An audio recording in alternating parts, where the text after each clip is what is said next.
Mtumishi. Baba.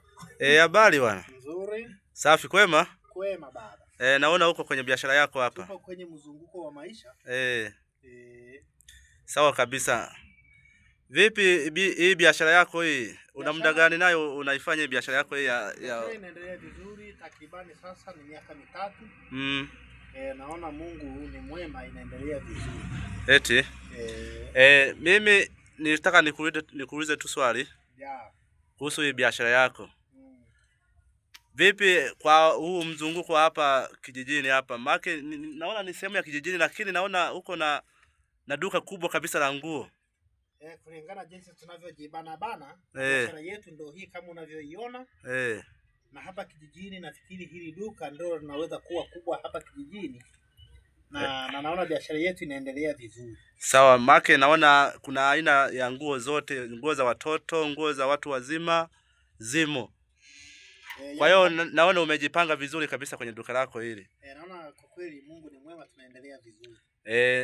Nadhani hata wateja wanafahamu. Hilo liko wazi. Maana hapa kijijini hapa naona hakuna duka lingine kubwa kama hili hapa.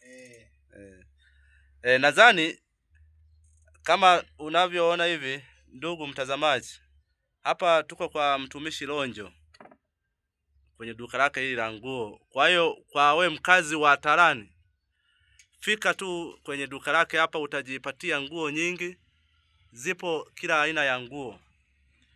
Kwa hiyo sio vyema tena uanze kusumbuka kwenda sehemu ya mbali, na wakati huduma inapatikana hapa hapa kijijini. Sawa sawa.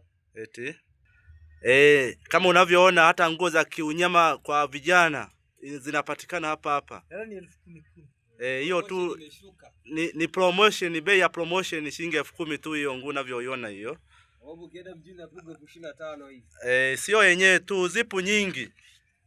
Kwa hiyo ndugu mteja, karibu sana kwenye duka la Lonjo. Ya ugonya ni nice. Na ukifika kwenye duka hapa,